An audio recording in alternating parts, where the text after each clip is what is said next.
सकाळपासूनच सुरू असलेल्या सततच्या पावसामुळे ठाण्यातील वंदना डेपो परिसरामध्ये रस्त्यावरती मोठ्या प्रमाणात पाणी साचलंय।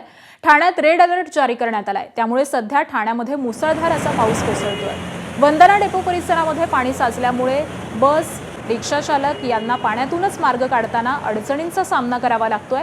वाऱ्याचा जोर हा ठाण्यामध्ये कमी असला तरी पावसाचा जोर मात्र मोठ्या प्रमाणात वाढलेला आहे। सध्या ठाणे महानगरपालिकेचे कर्मचारी रविवारी सुट्टीचा दिवस असून देखील ज्या ठिकाणी पाणी भरतं त्या ठिकाणी पंपाच्या माध्यमातून पाण्याचा निचरा करतायत। याचाच आढावा घेतलाय आमच्या प्रतिनिधींनी, जाणून घेऊयात।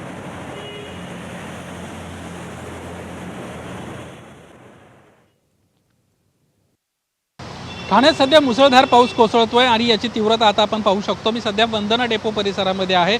या परिसरात आता पाणी भरायला सुरुवात झाल्याचं आपल्याला दिसत आहे।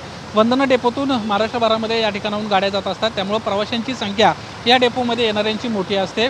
पावसाची सध्या जे जोर वाढतोय त्यामुळे प्रवाशांना सध्या अडचणींचा सामना करावा लागत आहे। दुसरीकडे या ठिकाणाहून जाणाऱ्या प्रवाशांना देखील मोठ्या अडचणींचा सामना करावा लागतोय। गाड्यांना मार्ग काढताना देखील अडचणी निर्माण झालेल्या आहेत। ठाणे महानगरपालिका सुट्टीचा दिवस असला तरी सर्व कर्मचारी जे आहेत ते आपल्याला काम करताना दिसत आहेत। खास करून वंदना डेपो परिसरामध्ये मोठे 2 पंप लावण्यात आलेले आहेत आणि त्या पंपाच्या माध्यमातून पाण्याचा निचरा करण्याचा प्रयत्न ठाणे महानगरपालिकेच्या वतीनं सुरू आहे।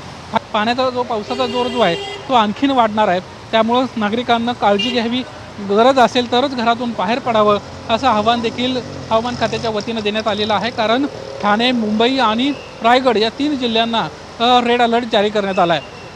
कॅमेरामॅन विनय राजभरसह निलेश बुदावले, ABP माझा, ठाणे।